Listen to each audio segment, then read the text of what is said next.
Ini untuk awam, jangan mengobati sendiri. Nah ini jangan, karena bisa menyebabkan resistensi antimikroba terhadap penyakit-penyakit itu. Kalau udah resisten, bahaya sekali dan bisa terjadi mutasi pada bakteri atau virusnya sendiri. Halo, selamat siang. Assalamualaikum warahmatullahi wabarakatuh. Kita ketemu lagi.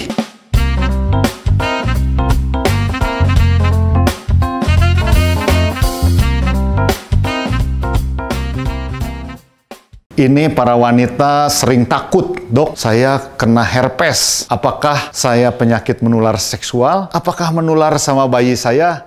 Ini penting Anda ketahui, karena ini masih banyak di kita.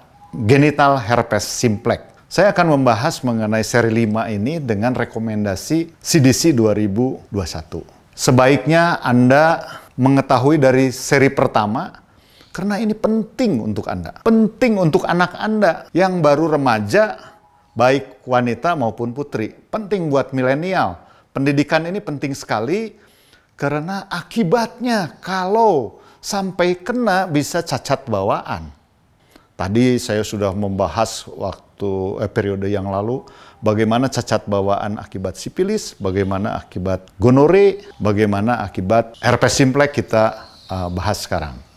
Jadi ini seri penyakit menular seksual ini sengaja kita angkat karena saya sering sekali menemukan kasus-kasus ini pada wanita-wanita yang komplikasinya akibat penyakit menular seksual sehingga harus dilakukan operasi laparoskopi dan juga akibat akhirnya bayi tabung.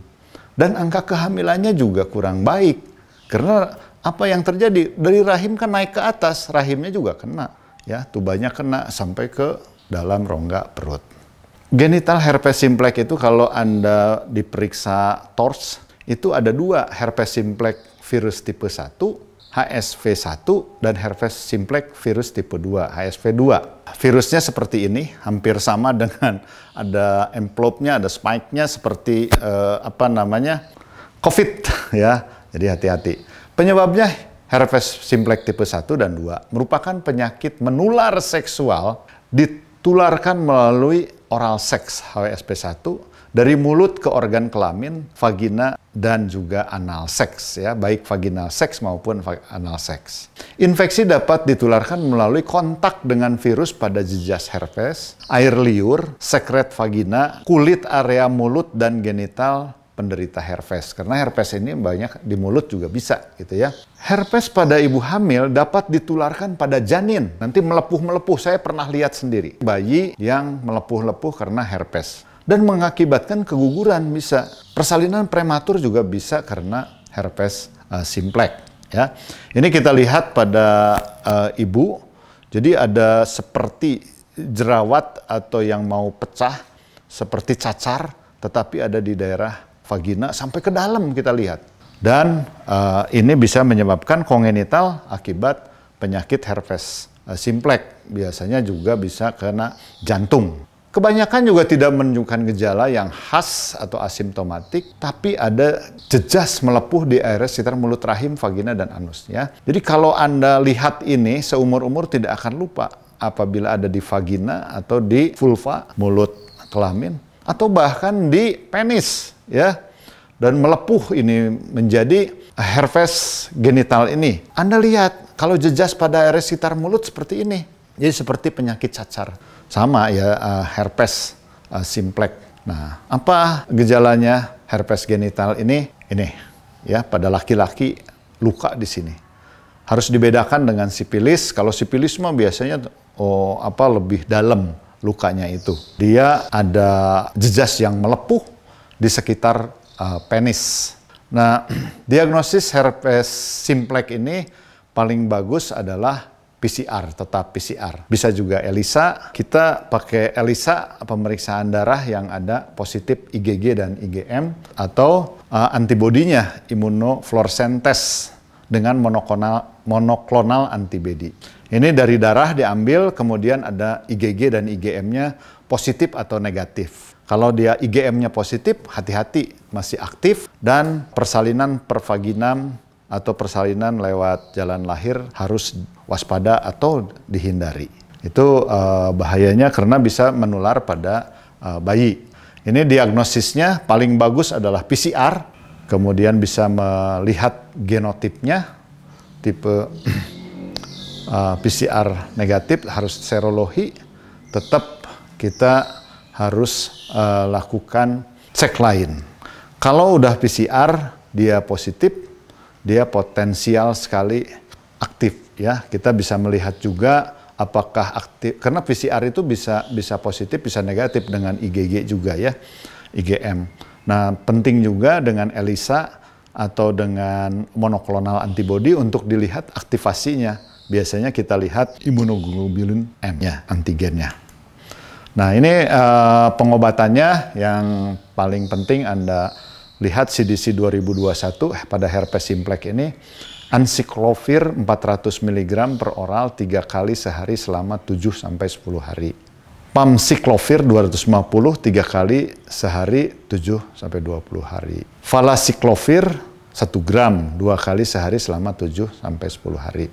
Sekali lagi, tiap rumah sakit atau tiap ini ada rekomendasi yang sudah dianjurkan, tetapi saya melihat ini masih sama dengan rekomendasi yang kita pakai. Anciclovir pada terapi untuk rekurensi herpes. Jadi pertama kali ini, kalau dia recurrent, ada lagi anciclovir 400 mg 2 kali sehari selama 7-10 hari, vanciclovir 500, valaciclovir 1 gram, dan pamciclovir. Jadi golongan antivirus ini macam-macam generasinya. Anda bisa lihat, tapi adalah anciclovir ini paling umum diberikan ya. Jadi kalau masih bisa pakai anciclovir itu, kecuali ada rekomendasi dia sudah tahan. Biasanya saya sudah terangkan sebelumnya di rumah sakit mempunyai resistensi antimikroba ya, termasuk antivirus kalau sudah ada.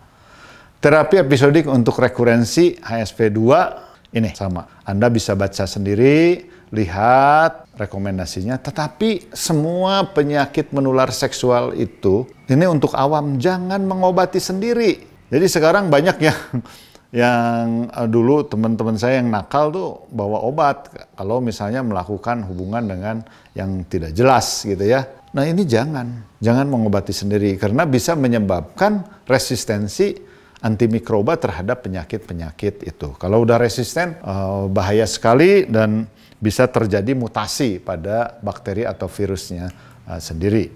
Ini untuk orang HIV ini menjadi lain ya, karena pada orang supresif harian untuk dengan HIV ini kan daya tahan tubuhnya kurang. Jadi membentuk antibodinya terganggu ya. Jadi yang terapinya ini anciclovir 400-800 mg per oral 2-3 kali sehari. Kemudian pamciclovir 500, valaciclovir ini.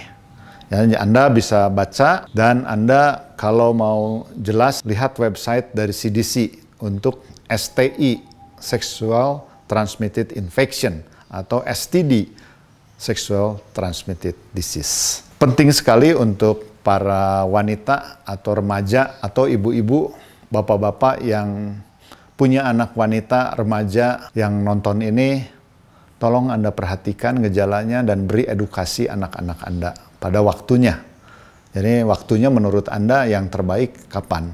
Tetapi ini penting sekali karena bisa menyebabkan gangguan fungsi reproduksi di masa yang akan datang kalau terkena. Yang kedua, kalau anak kita kena atau kita kena dan hamil, kemudian ini bisa menyebabkan kelainan cacat bawaan pada bayi. Terima kasih. Wassalamualaikum warahmatullahi wabarakatuh. Salam reproduksi sehat. Kita terus maju, kita eliminasi penyakit menular seksual dari keluarga kita, dari pasien kita, dari negara Indonesia. Terima kasih.